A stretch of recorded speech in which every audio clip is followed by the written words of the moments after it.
Hello and guten Tag, mein Freunde! I'm Peter and here I'm telling you stories about the most interesting European cars of the 80s and 90s.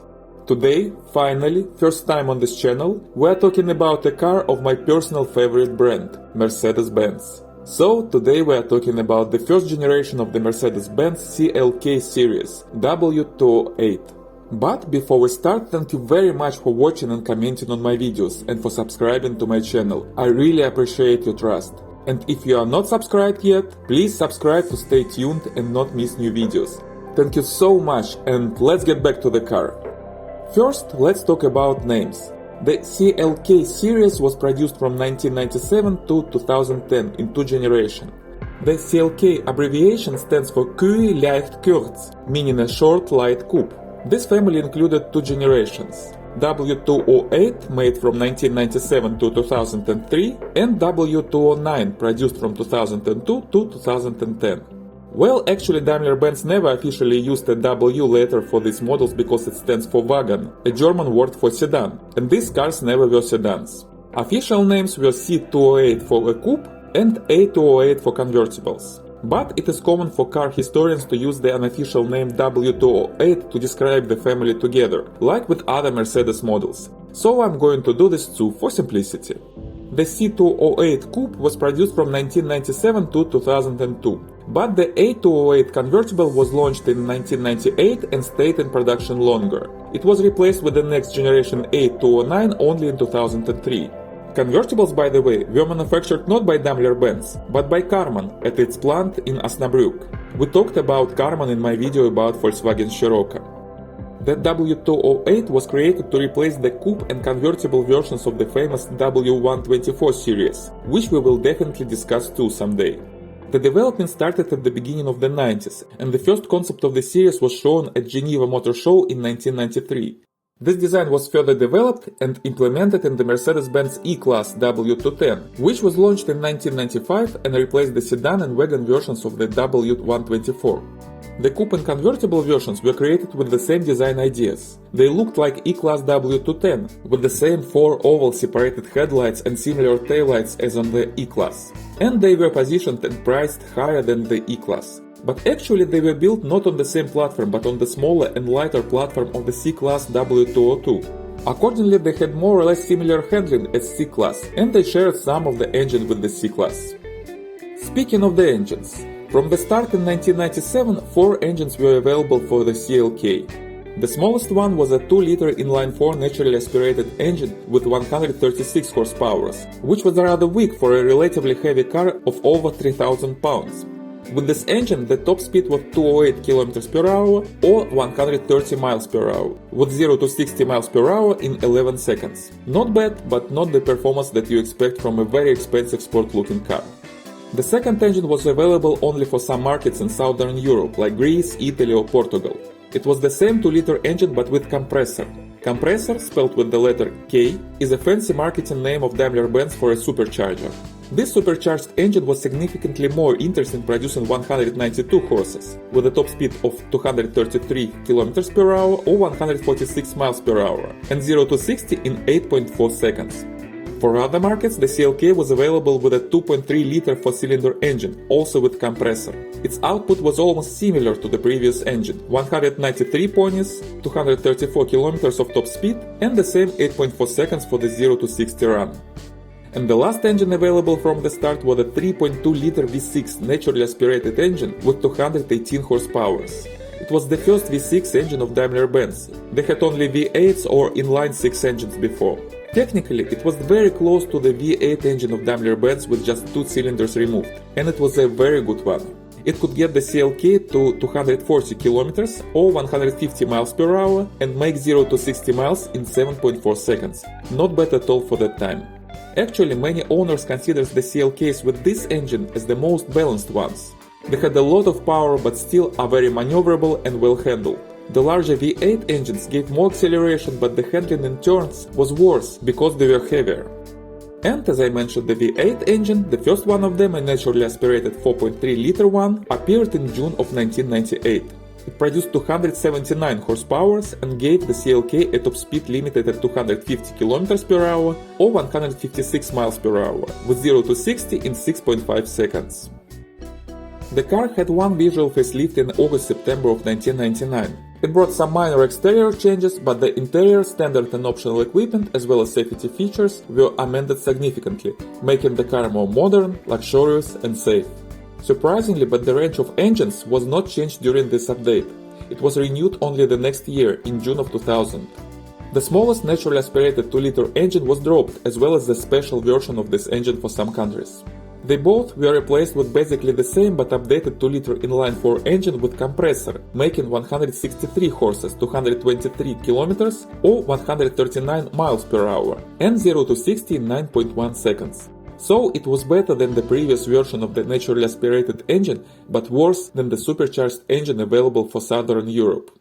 The 2.3 supercharged engine received 195 horsepower instead of 193, the top speed of 236 km per hour instead of 234, or 148 miles per hour instead of 146, and 0 to 60 in 7.9 seconds instead of 8.4. The 6-cylinder 3.2 engine and 4.3-liter V8 were not updated and stayed the same until the end of production of the W208 in May of 2003. But there was one more engine, and it was the most interesting one.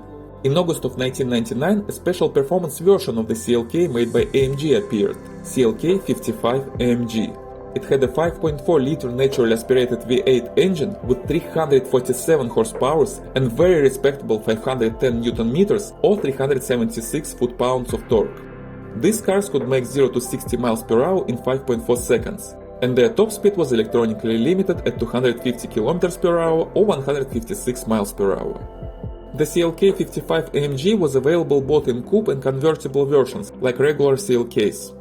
But the convertible versions were made by special orders for selected customers only, and should be ordered directly from Daimler-Benz AG, not through dealerships. These cars were built by Karmann as a regular CLK for 30, but without the engine, transmission and exhaust system.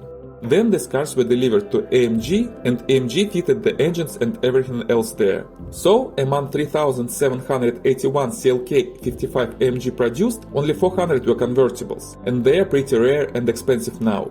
But we do see on the market more AMG convertibles than expected. I don't want to accuse anyone, but I suppose that some of them could be regular CLK for 30, just rebadged to AMG. So if you are buying one, check the VIN number to make sure that this is a real AMG convertible.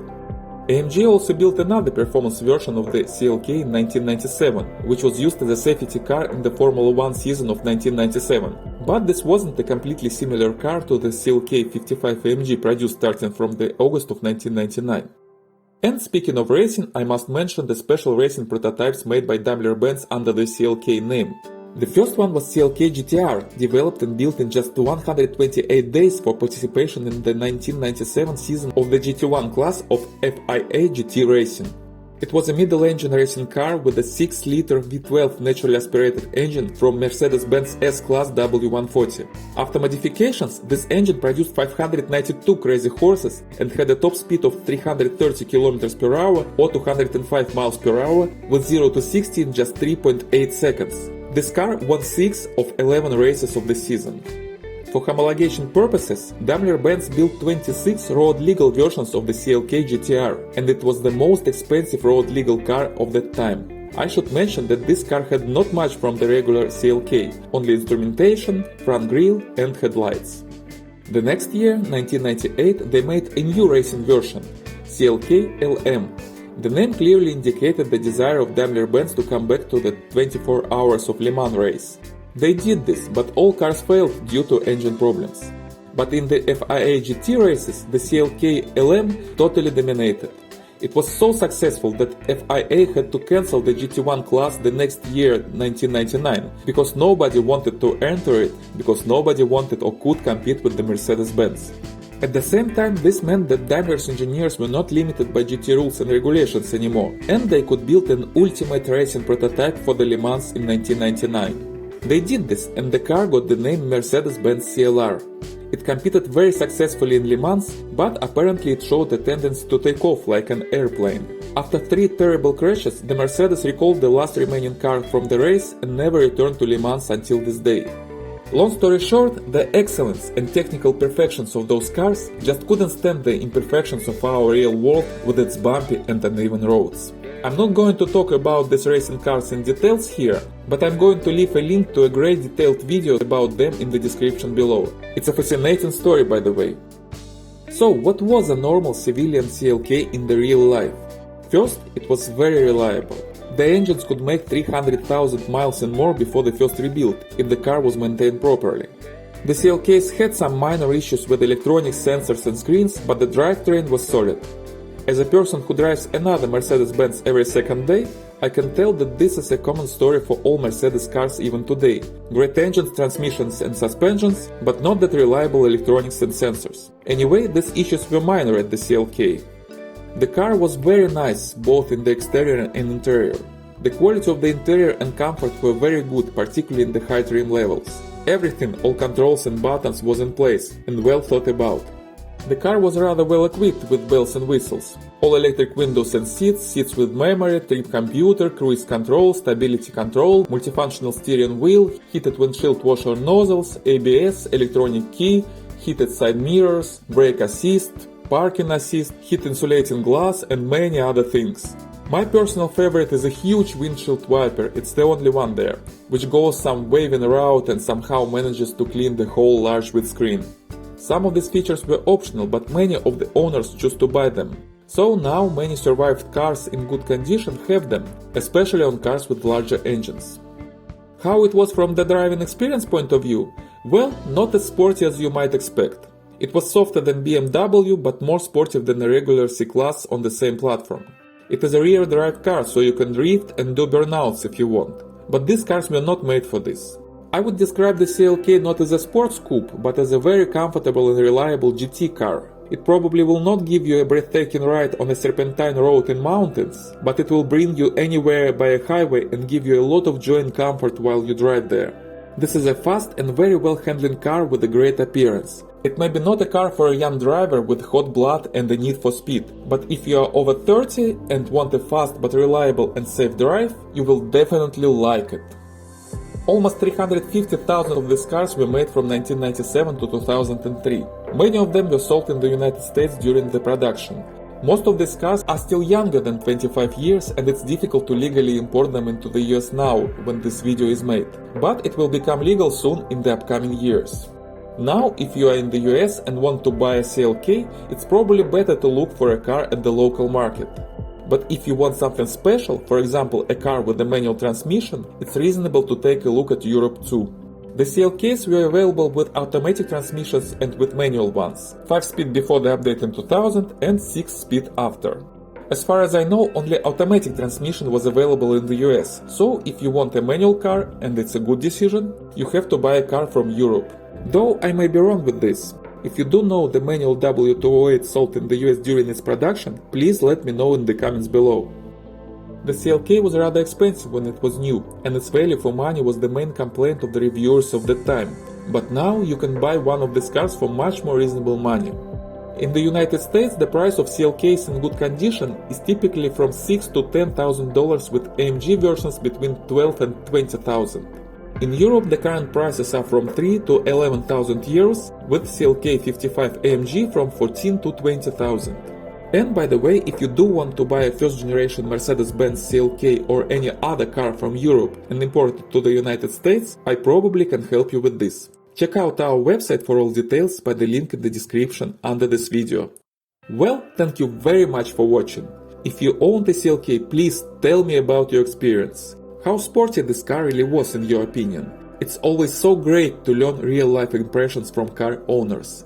And if you like this video, please give me a thumbs up and subscribe to the channel.